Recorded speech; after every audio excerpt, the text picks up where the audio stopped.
একটা কথা বলো তো, যতই তর্ক করো না কেন, কলকাতার মতো ফুচকা কি সত্যিই কোথাও পাওয়া যায়?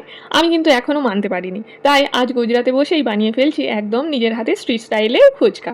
শেষ পর্যন্ত দেখো ফুচকাগুলো কেমন ফুলে উঠলো। আজকে অনেক দিনের ইচ্ছাটা অবশেষে পূরণ করতে চলেছি।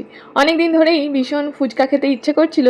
এখানে গুজরাতে অবশ্য পানিপুরি পাওয়া যায়, কিন্তু জানো তো এখানে আবার ফুচকার ভেতরে ঘুগনি দেয়। আমি প্রথম যখন দেখেছিলাম একবারে অবাক হয়ে গেছিলাম, ভাবছিলাম এটা আবার কেমন ফুচকা। তাই আর অপেক্ষা না করে পানিপুরির পাঁপড় কিনে নিয়ে এলাম। আজ ঘরেই বানাবো একদম নিজের মনের মতো ফুচকা। চলো তাহলে শুরু করা যাক। আর একটু পরেই দেখবে এই সাদামাটা পাঁপড়গুলো কিভাবে একবারে দোকানের মতো গোল গোল ফুচকায় বদলে যায়। সবার প্রথমে আলু আর কালো ছোলা সেদ্ধতে বসিয়ে দিলাম, সঙ্গে একটু নুন। এগুলো সেদ্ধ হতে হতে আমি তৈরি করে নিচ্ছি আমার সিক্রেট ভাজা মশলা। এতে দিয়েছি জিরে, মৌরি, ধনে আর একটা শুকনো লঙ্কা। সব কিছু শুকনো কড়াইতে ড্রাই রোস্ট করছি। এই ভাজা মশলার গন্ধটাই কিন্তু পুরো ফুচকার স্বাদ বদলে দেবে। ওদিকে কুকারেও সিটি পড়ে গেছে।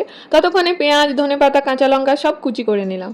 আর লেবুগুলো একটু গোল গোল করে কেটে রাখলাম, দেখতে একটু ফ্যান্সি লাগে তাই না? মশলাগুলো ঠান্ডা হয়ে গেছে, এবার হালকা করে গুঁড়ো করে নিলাম। একবারে মিহি না, একটু দানা দানা থাকলেই খেতে বেশি ভালো লাগবে। সঙ্গে তেঁতুলও ভিজিয়ে রাখলাম। এখন মোটামুটি সব প্রস্তুত। এবার আসছে সবচেয়ে টেনশনের অংশ। প্রথমবার ফুচকা ভাজছি, ফুলবে তো ঠিকঠাক নাকি সব মাটি? আমি আগে থেকেই ঠিক করে রেখেছিলাম ফুচকা একদম শেষে ভাজবো, তাহলে খাওয়ার সময় একদম কড়কড়ে থাকবে। প্রথমে একটা পাঁপড় তেলে দিয়ে দেখলাম তেলের তাপ ঠিক হয়েছে কিনা, কারণ আমি তো প্রথমবার করছি। কিন্তু দেখো কি সুন্দর ফুলে উঠলো। ব্যাস, তারপর একসাথে সব দিয়ে দিলাম। সত্যি বলছি, আমার তো ভীষণ আনন্দ হচ্ছিল। একটা গোল গোল বড় বড় ফুলে উঠেছে, দেখতেই মন ভালো হয়ে যাচ্ছে। এই ফুলে ওঠা ফুচকাগুলো দেখেই বুঝে গেছি আজকের ফুচকা কিন্তু একদম জমে যাবে। এবার আলু আর ছোলা বের করে নিলাম। সত্যি বলতে কি, বানাতে বানাতে আমার মনে হচ্ছিল পানিপুরির পাঁপড়টা থাকলে ফুচকা বানানো এতটাই সহজ। আর ঘরের বানানো হলে অন্তত বাইরে খাওয়ার থেকে অনেকটাই স্বাস্থ্যকরও হয়। এবার আলুর মধ্যে দিয়ে দিলাম নুন, পেঁয়াজ, ধনেপাতা, কাঁচা লঙ্কা আর একটু তেঁতুলের রস। আর আমার কাছে একটা খাটা মিঠা তেঁতুলের চাটনিও ছিল, সেটাও অল্প দিয়ে দিলাম। আমার আবার একটু মিষ্টি মিষ্টি স্বাদ থাকলে খুব ভালোই লাগে। তবে একটা কাজ আগে করলাম, এই ভাজা মশলা এত শুকনো লঙ্কা ছিল, জয়ং যদি খেতে চাই তাই ওর জন্য আগে একটু আলু আলাদা করে তুলে রাখলাম। তারপর বাকি আলুর মধ্যে কাঁচা লঙ্কা আর সেই ভাজা সিক্রেট মশলাটা দিয়ে ভালো করে মেখে নিলাম। সত্যি বলছি, তখন থেকেই জিভে জল চলে আসছিল।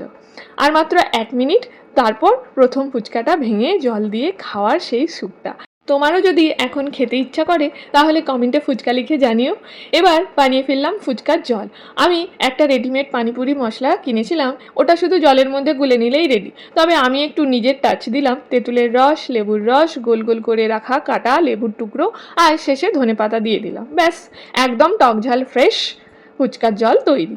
এদিকে কড়কড়ে ফুচকা, একদিকে মশলা আলুর পুর আর এই টকঝাল জল। সত্যি বলছি, এতদিনের ইচ্ছেটা আজ একদম পূরণ হয়ে গেল। তোমরা একটা কথা কমেন্টে অবশ্যই বলো, তোমাদের কাছে সেরা কোনটা, কলকাতার ফুচকা নাকি পানিপুরি? আর যদি ভিডিওটা ভালো লেগে থাকে তাহলে একটা লাইক করে দিও, চ্যানেলটা সাবস্ক্রাইব করে আমার সঙ্গে থেকো। আমরা আবার দেখা করব নতুন একটা মজার রান্না আর ব্লগ নিয়ে।